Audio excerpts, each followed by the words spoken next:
بتوں کے پجاری۔ طوفان نوح کے بعد قوم عاد ہی وہ پہلی قوم تھی جو بتوں کی پجاری بنی۔ قوم عاد نہایت ہی زوراور اور بہادر قوم تھی۔ وہ بہت بت پرست تھے سب۔ ان کے بتوں کے نام سمود اور ہب تھے۔ ابن کثیر میں تیسرا نام سمد بیان ہوا ہے۔ مختلف کتب میں ان کے بتوں کے مختلف نام بیان کیے گئے ہیں۔ کچھ نے بتوں کے نام صدا، سمود اور بتائے ہیں۔ مورخین کی رائے کے مطابق ان کے معبود بھی قوم نوح کی طرح پتھر کے 5 بت یعنی ود، سواع، یاغوث، یعوق اور نصر ہی تھے۔ کفر و شرک کے سمندر میں غرق قوم عاد کی بدعمالیاں جب اپنی انتہا کو پہنچ گئیں تو اللہ تعالیٰ نے انہی کی قوم کے ایک نیک اور صالح بندے کو ان پر پیغمبر بنا کر مبعوث فرمایا۔ نبی کا وعظ و نصیحت۔ یہ حضرت ہود علیہ السلام تھے جن کا تعلق قوم عاد ہی سے تھا۔ قوم عاد عربی النسل تھے۔ صحیح ابن حبان میں حضرت ابو ذر نے حضور اکرم صلی اللہ علیہ وآلہ وسلم سے ایک طویل حدیث روایت فرمائی ہے جس میں انبیاء اور رسولوں کا ذکر ہے۔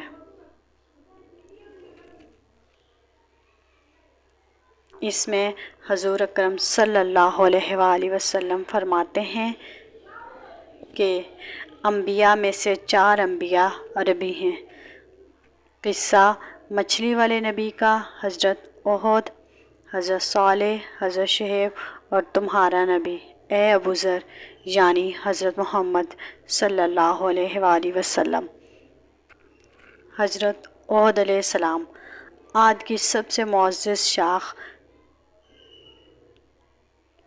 خلوت کے ایک خوبصورت اور وجیح شخص تھے۔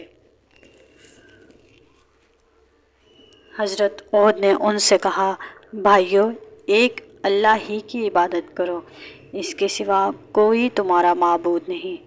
قوم عاد کے سرداروں نے جواب دیا، تم ہمیں احمق نظر آتے ہو اور ہماری نظر میں تم جھوٹے ہو۔ حضرت ہود نے کہا، میں رب العالمین کا پیغمبر ہوں اور اللہ کا پیغام لے کر تم تک پہنچاتا رہا ہوں۔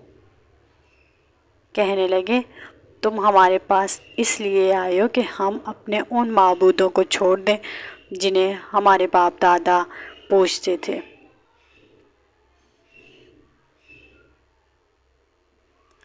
اور صرف ایک اللہ کی عبادت کریں۔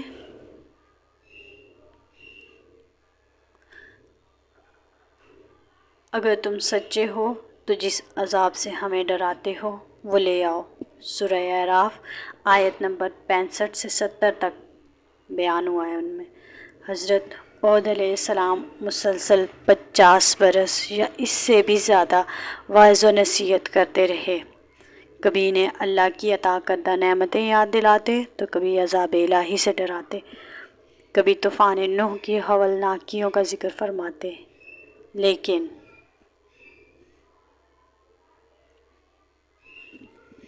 وہ غرور و تکبر میں اندھے بہرے بنے رہے۔ انہیں اپنی طاقت پر بڑا گھمنڈ تھا۔ ارشاد باری تعالیٰ ہے، قوم عاد ناحق ملکوں میں غرور کرنے لگی اور کہنے لگے کہ ہم سے بڑھ کر کون قوت میں کون ہے۔ قوم عاد کے 13 خاندان تھے، عمان سے لے کر یمن۔ ایک طویل علاقے میں ان کی بستیاں تھیں، سرسبز کھیت کھلیان، پھولوں سے لدے باغات، میٹھے پانی کی بلکھاتی نہریں، خوبصورت آبشاریں اور تندرست و توانا، قوی، مضبوط، قداور جسامت۔ انہی سب نعمتوں نے انہیں شدید گھمنڈ میں مبتلا کر رکھا تھا۔ حضرت ہود علیہ السلام کی دعا۔ حضرت ہود علیہ السلام نے اپنی قوم کو راہ راست پر لانے کے لیے بڑی جدوجہد کی، لیکن قوم عاد کے لوگ آپ کو جادوگر اور سحر زدہ شخص خیال کرتے تھے جنہوں نے ان کے پتھر کے باطل خداؤں نے دیوانہ بنا دیا تھا۔ بالآخر وہ لمحہ